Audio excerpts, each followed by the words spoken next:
Hi guys, welcome back to my channel, Blind Leading the Blind. And another one! Can't believe it! What's a donut? That's another outtakes one. Hey folks, welcome back to my channel, Blind Leading the Blind. Welcome back to Project YammaMini. Firstly, just want to apologise for such a long gap between the last video and this video. My mate Andy, who does the editing on his channel, has had to move house. Plus with the restrictions of COVID and getting a useful pair of eyes in the garage to help me out with bits I can't do has been quite tricky. But in the meantime, I have been busy.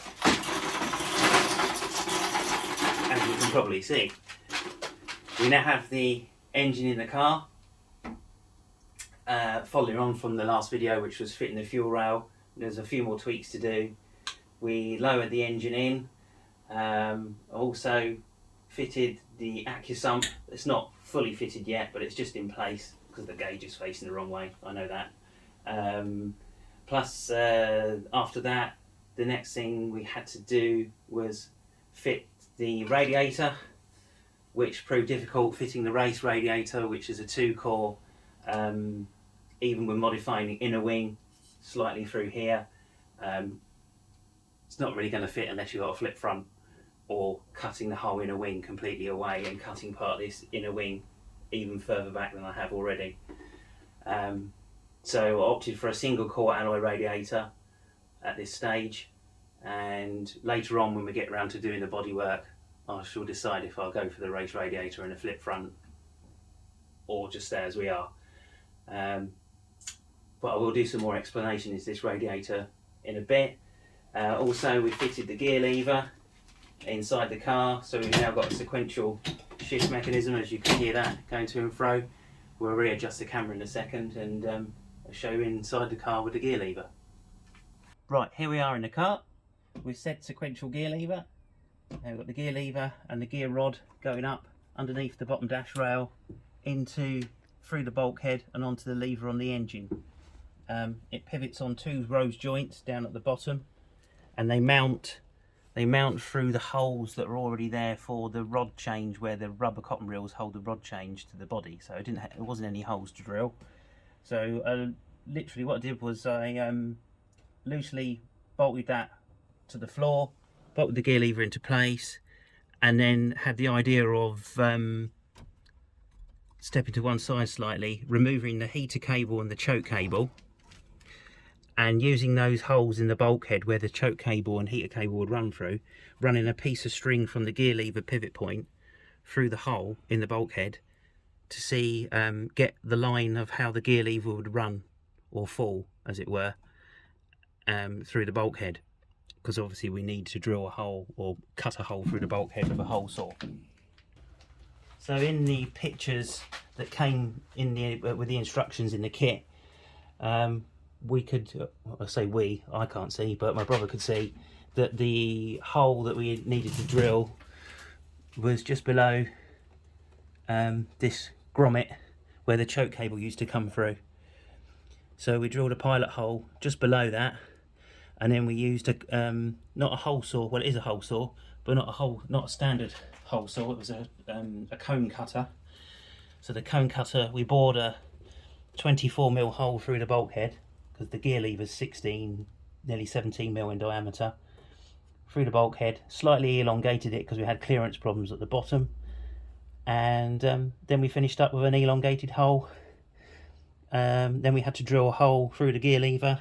We're using a 3/8 UNF bolt to hold it in place, and there we are, sequential gear lever. I've got an idea for a boot, because obviously you want to keep the rainwater out, so I'm going to try and get a boss spun up, like a top hat boss that will screw onto the bulkhead, and have like a steering rack gaiter boot which slides up and down on the lever, stopping water going inside the car. That's the plan, but haven't found someone to spin up a boss yet. Right, what I'm going to do here is I'm going to dismantle taking the radiator back out, because it's not fully fitted at the moment. It's just been fitted for making the brackets and such like, because I want to make I've made this temporary bracket that's in 2 pieces to stabilise the top of the radiator, but I want to try and make a 1-piece one out of some flat bar steel. But I'm going to show you here how close this radiator is to the inner wing, where part of the inner wing and outer wing I've had to remove. So what I did there was I marked it with a chisel, this side, and I made a mark that side with a chisel, hacksawed inwards from the outside to the inside there, and then I drilled some pilot holes all the way down there and snapped off the piece of metal and filed it back. It needs some final trimming, but I haven't finished that yet. Yeah, so that's how close just the single core radiator is. So the 2-core radiator's about another 15-20mm wider than that. So you can imagine it's quite an achievement trying to fit that without having a flip front. Hence you can't fit it. But this all looks very tight as well. This top hose does just fit under the bonnet. It's very, very tight.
Hope you vote.